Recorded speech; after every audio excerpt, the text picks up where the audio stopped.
폭풍처럼 휘몰아친 검찰발 기사들. 내가 법무부 장관 후보로 지명된 직후부터 벌어진 검찰 언론 보수 야당의 공세 앞에서 나와 내 가족은 모두 괴물이 되었다. 이범우 선생은 희생양 박해와 서초동 십자가에서 같은 취지로 분석했다. 박해자들은 희생양을 희생시킬 만한 괴물로 변화시킨다. 조국 사건에서 박해자들은 조국과 그 가족의 인생을 분쇄기에 넣어서 해체한 후 그 파편화된 정보로 괴물을 창조해냈다. 나와 내 가족은 괴물로 낙인 찍힌 후 발가벗겨진 채 조리돌림을 받고 멍석마리를 당했다. 조리돌림이 무엇이던가? 조선시대의 죄인으로 지목된 사람의 등에 북을 매달아 농악대를 앞세우고 마을을 돌게 하는 사회적 제재다. 멍석마리란 또 무엇이던가? 죄인으로 지목된 사람을 멍석에 말아놓고 물을 뿌려가면서 사람들이 무차별적으로 몽둥이로 매질하는 사회적 제재다. 당시 나는 매일매일 또 무슨 기사가 실리는지 아침부터 밤까지 걱정해야 했다. 기사 하나하나가 몸에 박히는 표창 같았다. 경희대 김민웅 교수의 비판처럼 언론은 단두대를 자처하며 자신이 기획으로 이루어질 결과를 예상하고 흐뭇한 표정으로 감옥의 자물쇠를 만지작거리고 있었다. 제기되는 의혹 가운데 중요한 것에 대해서는 인사청문회 준비단을 통해 해명문을 냈지만 융단 폭격처럼 퍼부어지는 뉴스에 압도되어 전혀 효과가 없었다. 해일처럼 밀려오는 의혹 제기를 감당할 수 없는 지경이었다. 인사청문회 준비단 구성원들은 정신이 없었을 것이다. 나는 인사청문회 준비단 사무실에 출근해 있는 시간은 물론 기각 후에도 의혹을 확인하려는 여당 전신이나 지인들과 소통하고 의논해야 했기에 쉴 틈이 없었다. 가족들도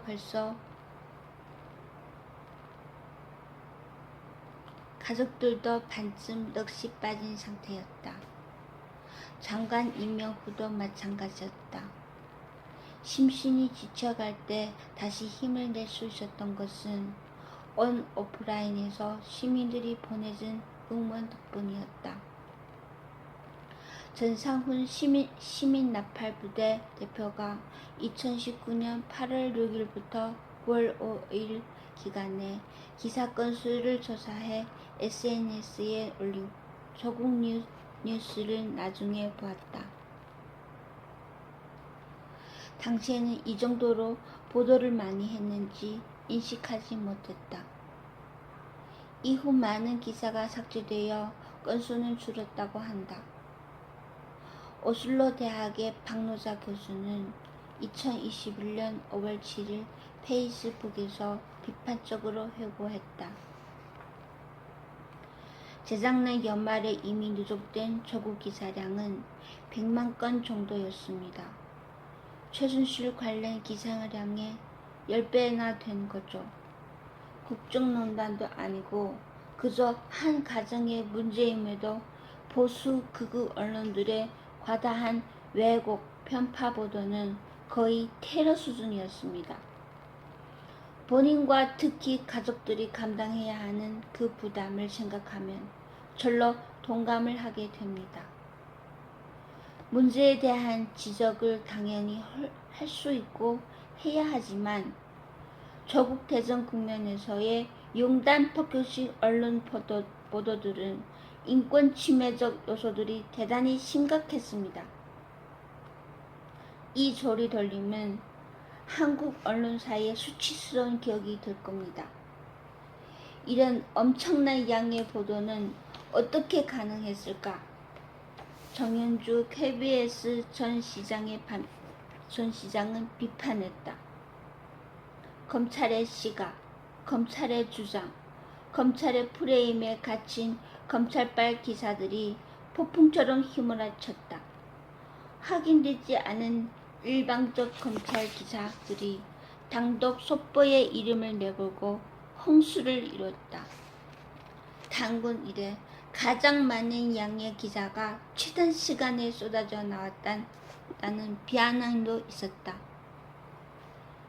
이광수 부산외대 교수는 검찰과 언론의 관계를 묘사했다.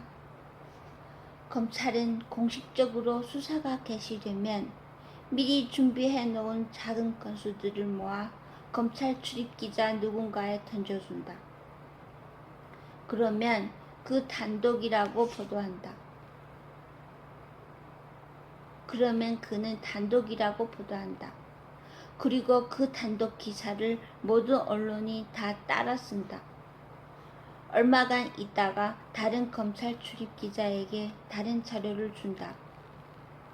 이런 식으로 몇 개의 단독을 몇 개의 언론이 돌아가면서 터뜨리고 나면 한국당이 조국 장관 지명 철회를 요구한다. 의혹은 검찰이 일방적으로 만들고 언론이 보도함으로써 그 의혹의 근거가 된다.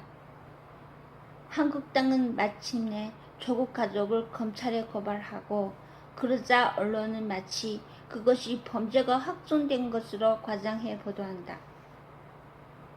이어서 검찰은 전격적으로 조국 가족에 대한 수사에 착수하고 그 수사 정보를 언론에 흘린다.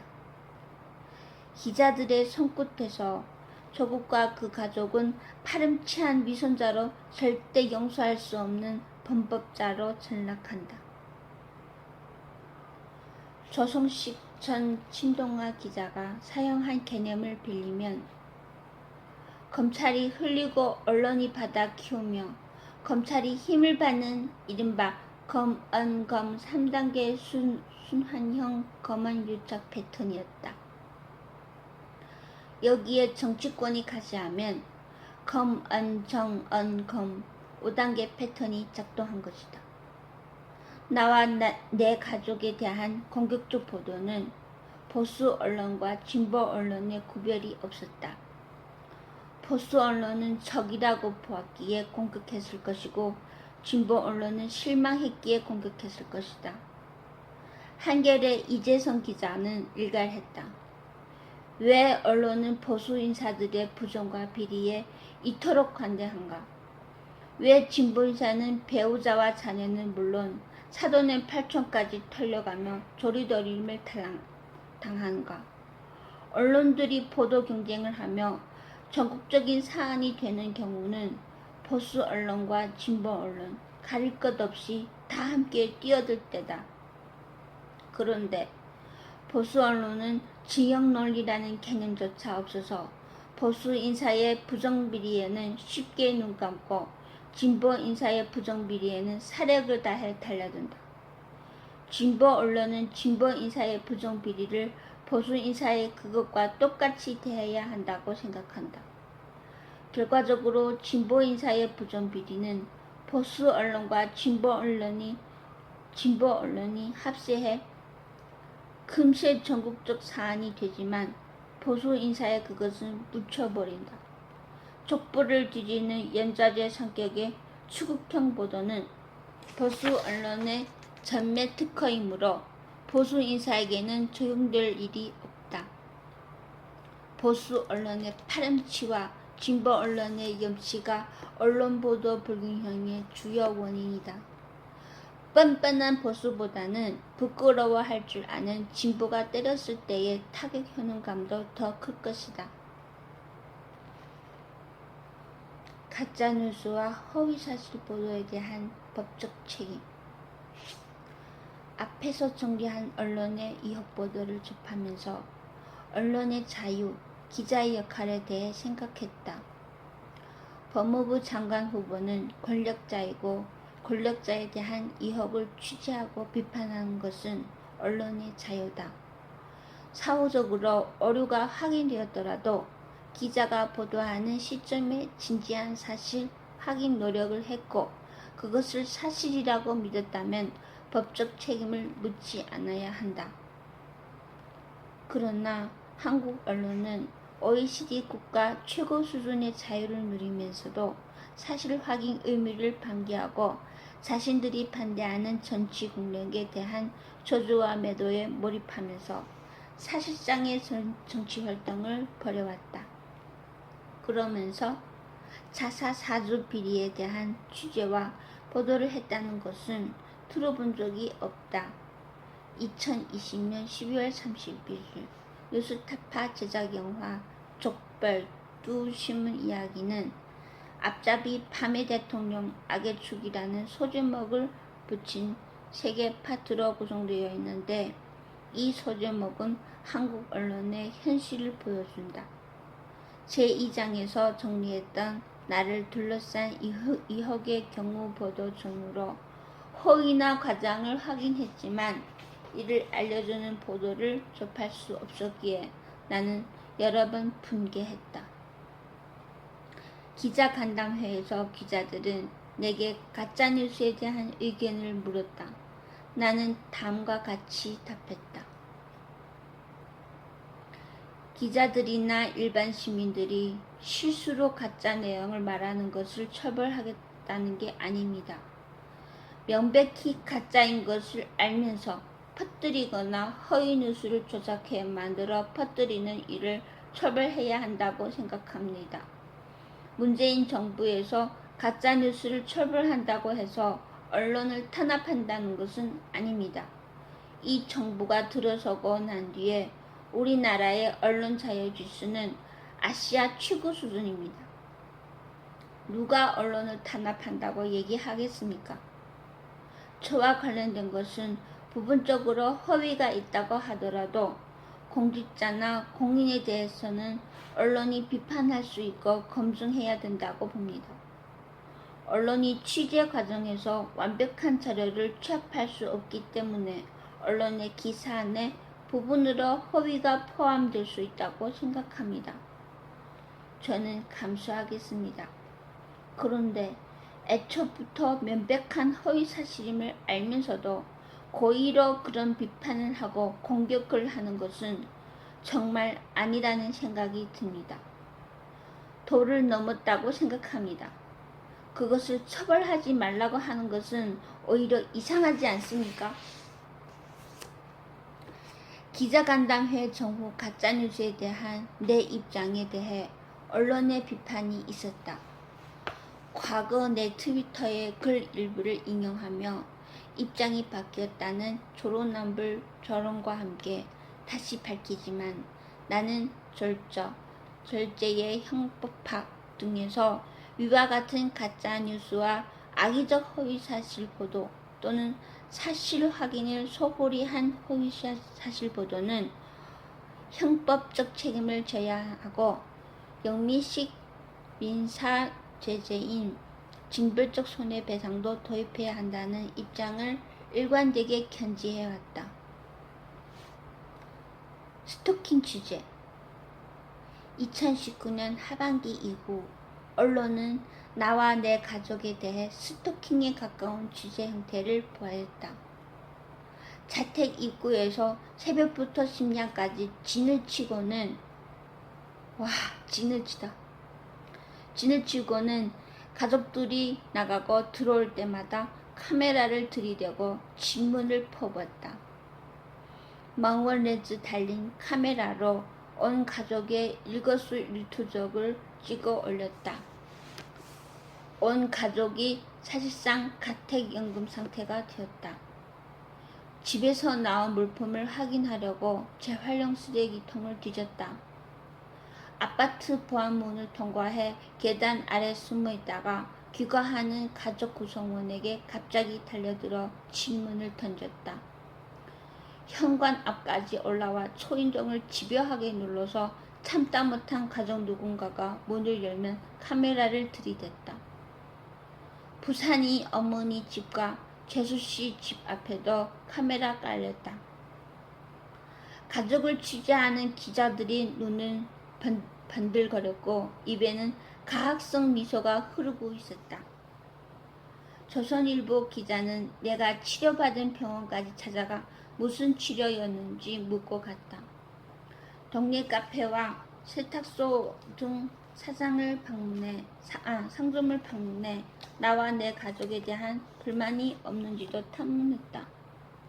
채널 A는 등교하는 아들을 따라붙어 버스에 올라타서 카메라를 들이대고 질문을 퍼붓다. 아파트 인근에 회사명이 붙어있지 않은 취재 차량을 항상 주차해놓고 가족이 이동하면 출전을 벌였다. 서울에 오셨다가 부산으로 돌아가는 어머니를 모시고 버스터미널로 가는 길을 계속 쫓아오더니 어머니가 내리자 어머니를 가로막고 카메라를 들이댔다. 친구와 지인을 만나러 나갔다가 쫓아오는 차를 확인하고 돌아오는 것이 한두 번이 아니었다. 만난 장소에서 기다리다가 친구와 지인에게 카메라를 들이댈 것이 뻔했기 때문이다.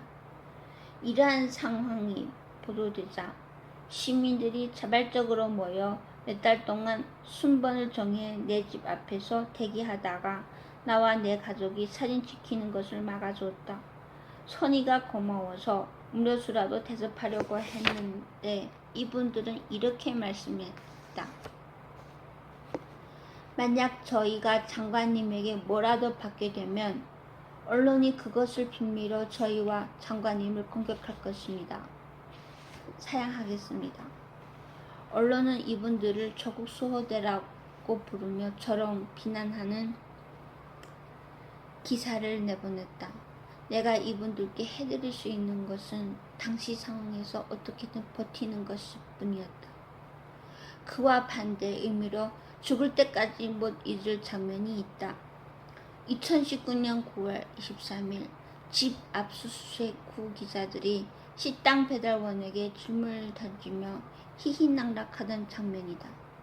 이들이 킬킬대며 던진 질문이 이랬다.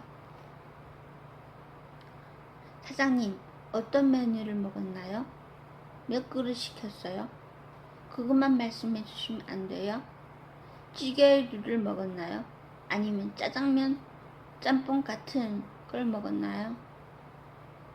이 부분은 제 생각인데요. 참 기자들이 할 일이 없네요. 그렇게 질문 수준이 낮으면 이건 거의 스토킹 수준인 거죠. 먹은 거랑 무슨 상관인 건가요? 참 할 일도 없습니다. 대한민국의 취재 사건이 고작 짜장면 사건입니까? 짜장면 짬뽕 사건입니까?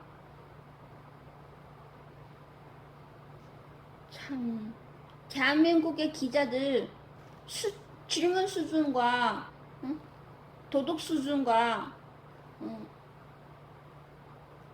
취재 사건 내용 모든 질을 높이십시오. 수준이 너무 낮습니다. 기자들이 속마음과 진면명을 본 듯했다. 검찰에게 나와 내 가족이 사냥감이었다면 기자들에게는 동물원의 원숭이였다. 매일경제 기자는 내가 차를 타려는데 차 문을 붙잡고 닫지 못하게 막았다. 차 문을 닫고 떠난 후 이 기자는 굳은 표정 조국 차문 쾅 닫고 외출이라는 제목을 뽑아 올렸다. 더 팩트 기자는 일요일 가족 외식 장면을 찍어 단독 포착 조국 부부의 재충전 휴일 외식이라는 제목의 기사와 함께 올렸다. TV조선 기자 2명은 딸이 혼자 사는 오피스텔 1층 보안문을 통과해 방 앞에서 초인종을 누르고 방문을 두드리며 소란을 피웠다. 딸이 경비하는 분에게 도움을 청하고 기자들의 퇴거를 요청했으나 버티고 나가지 않았다. 이들은 오페스텔 주차장에 숨어있다가 딸이 주차한 뒤 내리려 할 때 달려들어 딸의 다리가 차문에 끼어 피가 나고 멍이 들게 만들었다.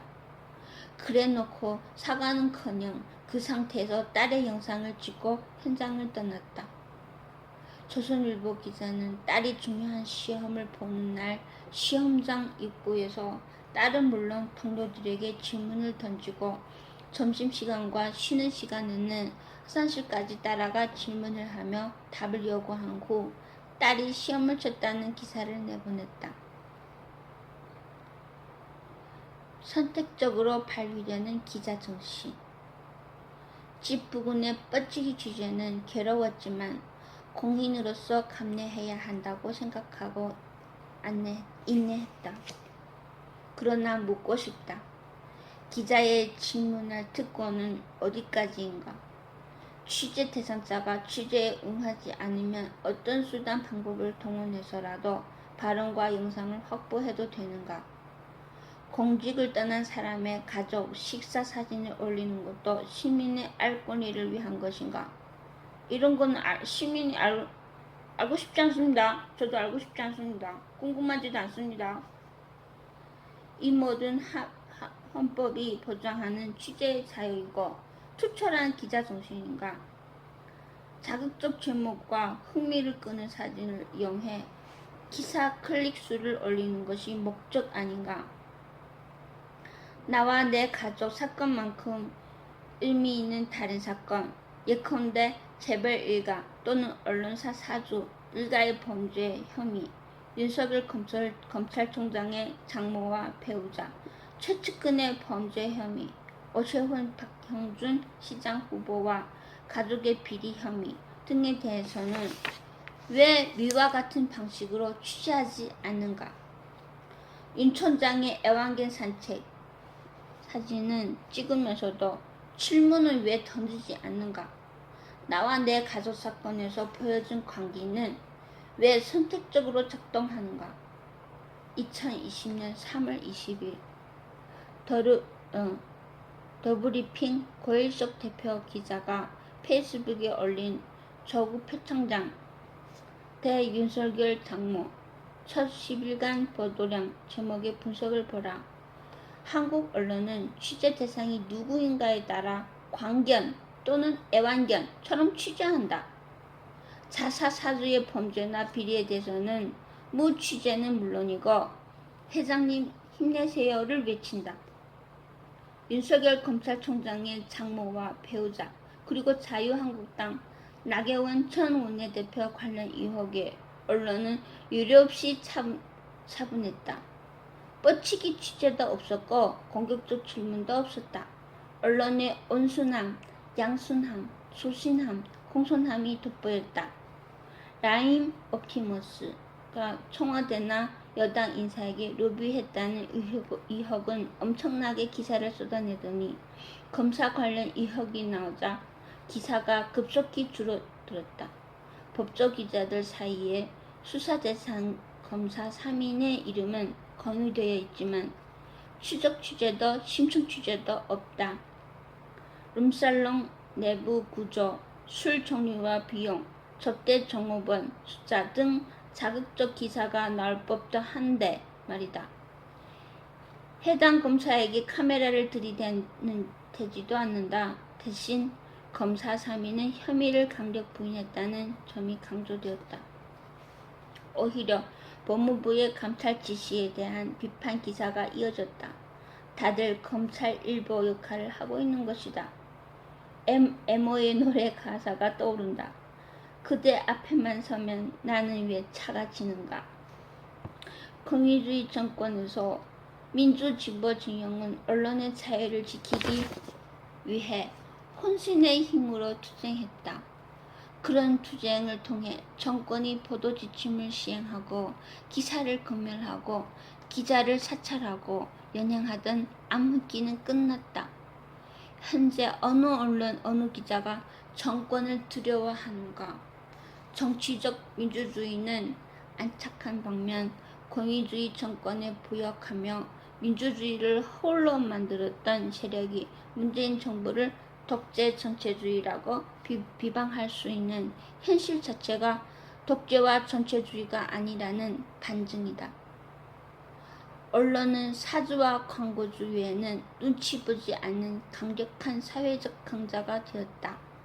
자신이 어젠다와 이해관계에 따라 재벌이나 검찰과 연대해 국민에 의해 선출된 민주정부를 흔드는 사회적 권력으로 움직이고 있다.